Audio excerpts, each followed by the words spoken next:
ఈ రోజే డౌన్లోడ్ చేయండి. మీ ఫేవరెట్ షోస్ చూడండి.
కేవలం ఆవిడ కొడుకు బోన్ మ్యారో మాత్రమే నర్మద గారిని కాపాడగలదు.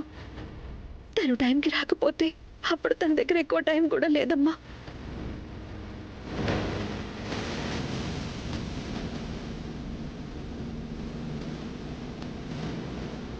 హలో విరాజ్, నీకు గుర్తుందిగా మన దగ్గర ఒక ట్రాకర్ ఉండాలి. సిటీలోని ఏ కార్ లొకేషన్ అని చెప్తుంది. అది మనం hit and run case reporting లో తీసుకున్నాం కదా. సో యాక్చువల్లీ నాకు రాఘవ్ లొకేషన్ తెలుసుకోవాలి. సరే, నేను నీకు నంబర్ పంపిస్తున్నాను. అది MP07JK2222.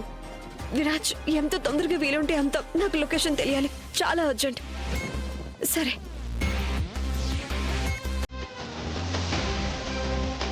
ఇంత తుఫానులో ఎక్కడున్నారు రాఘవ్?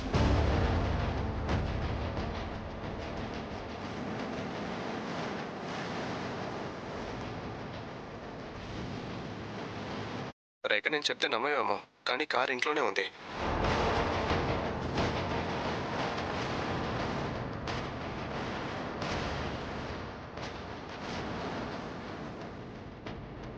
అంటే విరాజ్ చెప్పింది నిజమే అన్నమాట.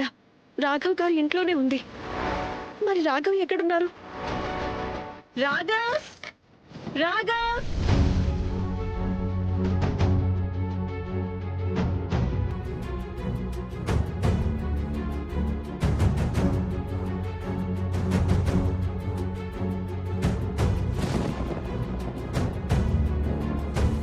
మిసెస్ నర్మదా, నేను ఆవిడ్ని హాస్పిటల్కి తీసుకువెళ్ళాను. రాఘవ్, వదిలేసే రేఖ, నాకు కొంచెం సేపు ఒంటరిగా ఉండాలనుంది. నేను తెలుసో తెలియకు మళ్ళీ రాఘవ్ని హర్ట్ చేసేసాను. మిసెస్ నర్మద గారిని కలిసి నేను ఆయన్ని కూల్ చేసి తీరాలి.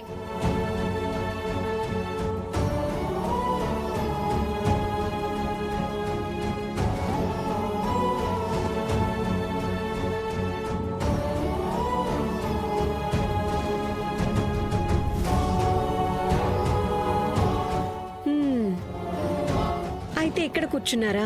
ఒక్కరే వర్షంలో కూర్చొని ఎంజాయ్ చేస్తున్నారా? నేను మీకోసం ఇల్లంతా వెతికేస్తున్నాను. మీకు తెలుసా, ఇది మనిద్దరికి మొదటి వర్షం. ఈ రోజు మొదటిసారి మనిద్దరం కలిసి ఈ వర్షపు జల్లుల్లో తడుస్తున్నా.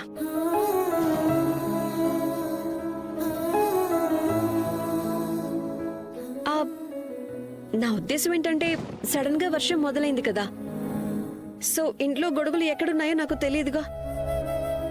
ఇంత తక్కువ టైంలో మీరు నాకు చాలా పెద్ద పెద్ద ప్రాబ్లమ్స్ క్రియేట్ చేసేశారు.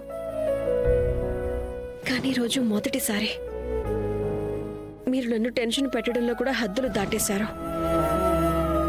నిజం, ఎందుకంటే మిమ్మల్ని అస్సలు కనిపెట్టలేకపోయాను నేను. అయినా సరే నువ్వు నన్ను వెతికి పట్టేసుకున్నావు కదా. మరి రిపోర్టర్ రేఖా చౌదరి ఊరికి ఫేమస్ అయిపోయింది అనుకున్నారా? సరే, ఇప్పటికే చాలా తడిచిపోయారు. పదండి, లోపలికి వెళ్ళిపోదాం. నేను నీకు చెప్పాను కదా, నాకు ఎక్కడికి రావాలని లేదు.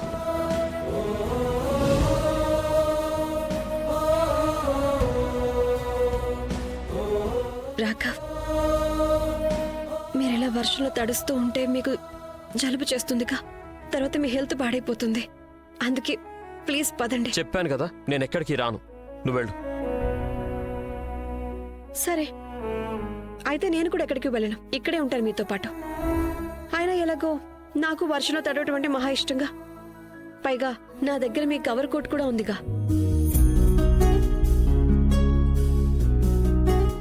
ఏంటి అలా చూస్తున్నారు? మీకు కావాలంటే మీరు కూడా ఇది కప్పుకోవచ్చు. ఇన్ఫాక్ట్ మన ఇద్దరం ఇది కప్పుకోవచ్చు. చూడండి ఇది ఎంత పెద్దగా ఉందో.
ఇంకా చాలు ఆపు సుమా, నాకు దీని గురించి ఇంకేం వినాలని నేను లేదు. చెప్పేది వినండి అక్క.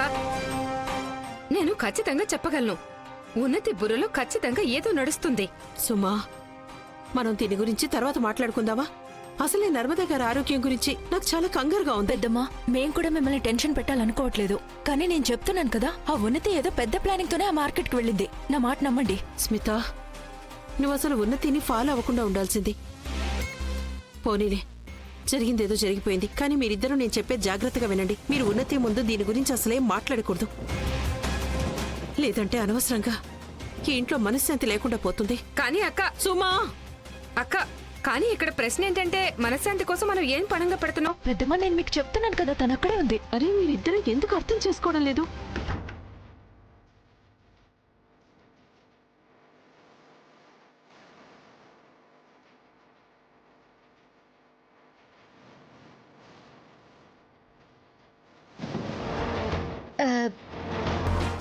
మీరందరూ అనుకుంటున్నారేమో కదా నేను సాయంత్రం నుంచి ఎక్కడికి వెళ్ళిపోయానా అని. అవును, ఇదే ఆలోచిస్తున్నాం. లేదు, అది ఉన్నతి, మాకు నీ గురించి కంగారుగా ఉందంతే.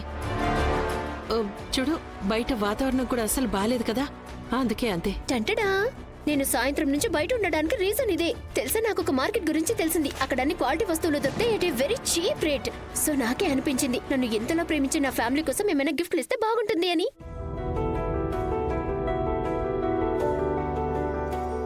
సో ఈ కలర్ఫుల్ బ్యాండ్ మా స్మిత కోసం, అండ్ ఈ డెలికేట్ యాంక్లెట్ చిన్నత్తయ్య కోసం, అండ్ ఇది కాశ్మీరీ షాల్ అత్తమ్మ కోసం.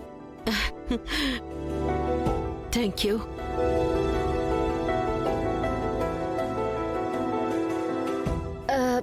ఏమైంది?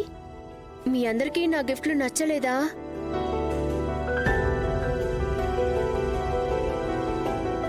ఆ